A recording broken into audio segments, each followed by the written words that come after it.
Meu nome é Vinícius Talon, sou advogado criminalista com atuação no Brasil inteiro, professor de cursos de pós-graduação, doutorando e mestre em Direito com Master pelas universidades de Sevilha e Barcelona e autor de vários livros. E neste vídeo vou explicar uma tese defensiva muito interessante sobre o crime de estelionato, artigo 171 do Código Penal.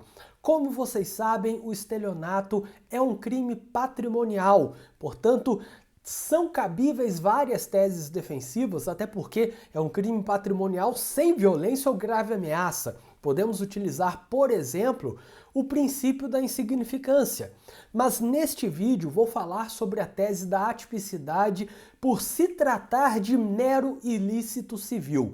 É uma tese reconhecida pela jurisprudência, vou falar aqui sobre uma decisão do Tribunal de Justiça de Santa Catarina, mas poderia colocar decisões de São Paulo, Distrito Federal, Bahia, Pará, Rio Grande do Sul, do Brasil inteiro, porque é uma tese aplicada em vários tribunais. Ela realmente funciona quando estão presentes os requisitos e também quando trabalhada corretamente a questão probatória.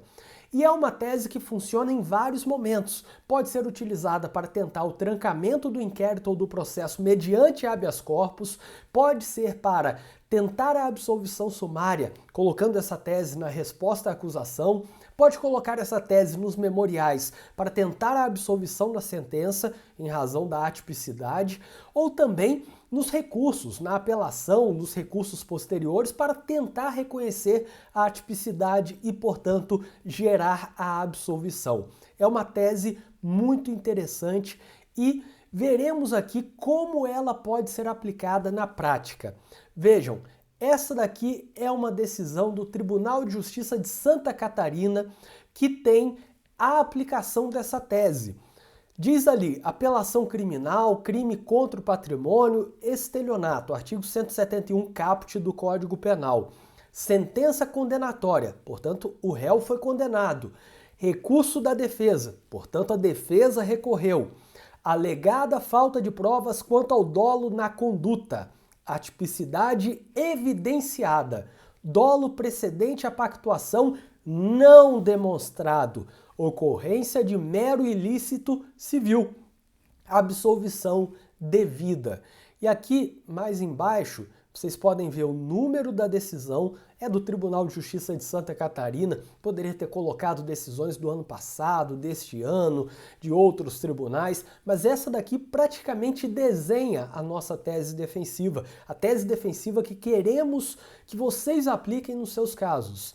Ou, se você for réu, se estiver sendo acusado pelo crime de estelionato, pode considerar a aplicação dessa tese defensiva aqui também. Basicamente, o trecho mais importante, esse em negrito, não evidenciado que o réu agiu com dolo no momento da pactuação e recebimento dos valores pagos pela vítima, é forçoso concluir que o inadimplemento ocorrido posteriormente constitui mero ilícito civil e impõe o reconhecimento da atipicidade da conduta. O que significa isso? Vou tentar traduzir até para aqueles que não são do direito.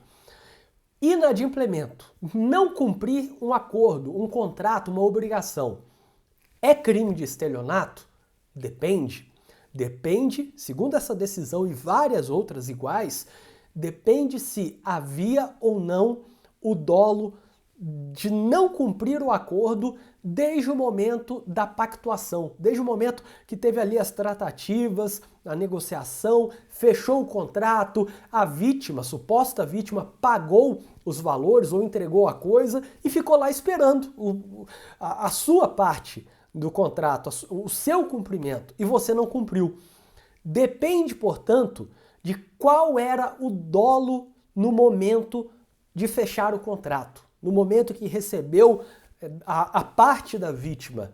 Desde aquele momento já havia o dolo de não cumprir, de conseguir uma vantagem indevida, fazendo com que a vítima caia em erro, aplicando, de certa forma, um golpe.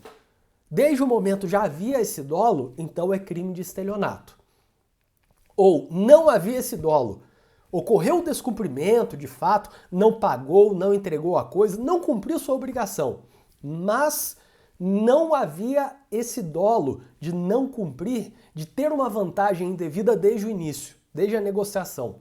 Nesse caso, é um mero ilícito civil, ou seja, direito civil, processo civil, será lá no juizado especial civil ou na vara civil, mas não é crime de estelionato. E aqui não é desmerecendo o direito civil, o processo civil, mas as consequências são bem diferentes. Uma coisa é crime de estelionato, com possibilidade de pena privativa de liberdade, prisão, ou pena restritiva de direitos com possibilidade, em caso de descumprimento da pena restritiva de direitos, de conversão em pena privativa de liberdade. Outra coisa é o mero ilícito civil. Só uma dívida, um descumprimento contratual. Daí, lá no direito civil, pode ter multa, pode ter correção monetária, juros, pode exigir o cumprimento da obrigação, enfim, cobrar perdas e danos, mas isso no direito civil é uma questão financeira e aí não tem risco de prisão. Por isso, essa é a diferença entre um mero ilícito civil, que não é crime, e um processo penal, um crime de estelionato com chance de pena privativa de liberdade. E como que eu vou saber qual dos dois que será aplicado no caso concreto? Não é pelo descumprimento contratual por si só, mas sim pelo dolo existente no momento do fechamento do contrato, no momento em que o réu recebeu valores da vítima. Nesse caso, se havia o dolo de descumprir, temos um crime de estelionato. Se não havia o dolo de descumprir, se aconteceu depois uma mudança e pretendia cumprir, mas ficou apertado, não conseguiu pagar e tal, aí é direito civil, mero ilícito civil, e no processo criminal deve ser absolvido por se tratar de fato atípico, atipicidade por se tratar de mero ilícito civil, que gera, portanto, a absolvição. Como vamos trabalhar isso na prática? Basicamente, é uma questão que deveria caber apenas à acusação. A acusação deveria provar o dolo no momento da pactuação. E aí poderia ocorrer a condenação por crime de estelionato. Isso é o que eu defendo. Eu trabalhei isso no doutorado em Portugal, que tem uma outra cultura probatória, e eu defendo que tudo cabe à acusação. A acusação tem que provar tudo. A defesa, em tese, não precisaria provar nada. Mas no Brasil, infelizmente, temos uma outra cultura, temos uma distribuição do ônus da prova e a defesa deve provar aquilo que alega, até para tentar a manutenção da presunção de inocência ou de não culpabilidade. Portanto, ainda que teoricamente eu não considere que a defesa tenha que provar, na prática, o ideal é que a defesa prove. E como a defesa vai provar isso? Aí eu me lembro de alunos da graduação me perguntando, professor, como provar o dolo? Como provar uma coisa que está na cabeça do réu? E nesse caso aqui, provar que não havia o dolo. Vejam, é provar uma coisa que está na cabeça do réu e provar que essa coisa não estava ali. E não é agora, é no momento da pactuação do contrato. E aí? Bom, basicamente a explicação é a seguinte, não é provar o que tem na cabeça do réu, mas sim provar a partir das suas condutas externas. Por exemplo, eu posso demonstrar que o réu tinha uma situação financeira no momento em que fechou o contrato, pretendia cumprir, mas a sua situação financeira foi alterada, ficou desconfortável, ficou apertado e não conseguiu cumprir. Portanto, ocorreu inadimplemento, mas porque mudou a sua situação financeira. Ou eu posso provar também por meio, e aí nesse caso que eu acabei de falar, provaria a situação financeira do momento em que fechou o contrato, a situação financeira do momento do inadimplemento e o que mudou essa situação financeira, para tentar argumentar que descumpriu porque mudou a situação financeira e quando estava com a situação financeira confortável, no momento de fechar o contrato, pretendia cumprir a obrigação. Ou eu posso provar, por exemplo, que o réu falou para outras pessoas, e claro, não que ele falou para a vítima, suposta vítima, ó, eu vou te pagar, eu pretendo te pagar e tal, porque isso poderia ser encarado como uma tentativa de enganar a vítima. Isso, claro, pretendendo ou não cumprir a obrigação, pode falar para a vítima para tentar enganar a vítima. Então, provar que o réu, no dia em que fechou o contrato, um pouco antes, um pouco depois, logo ali, ele falou para os pais, para o marido, para a esposa, para os irmãos, para amigo, ó, eu vou precisar daquele dinheiro lá porque eu tenho que pagar fulano. Fechei um contrato com ele, eu preciso daquele dinheiro, preciso vender tal coisa, preciso daquilo lá para pagar fulano. Demonstrar que de fato pretendia cumprir o combinado.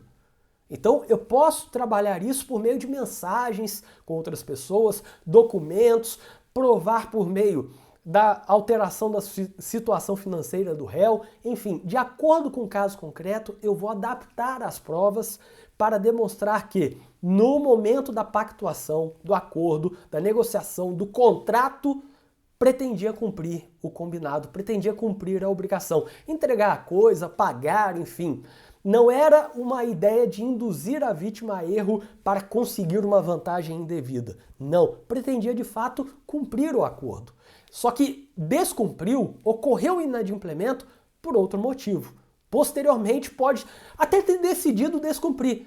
Fechou lá o contrato querendo cumprir. Depois pensou, não vou pagar. Agora também, só de raiva, não vou pagar fulano de tal. Aí não havia o dolo no momento em que ocorreu a pactuação lá atrás. E, portanto, não há o crime de estelionato e deve ser absolvido. Eu espero que vocês tenham gostado deste vídeo. Inscrevam-se aqui no canal e ativem as notificações, porque assim vocês saberão sempre que for lançado um vídeo novo aqui no canal. E dê uma olhada na descrição deste vídeo, porque ali vocês encontrarão artigos, vídeos, livros de minha autoria, cursos em que leciono, contato e muito mais. Olhem aí na descrição deste vídeo os links disponíveis e até o próximo vídeo.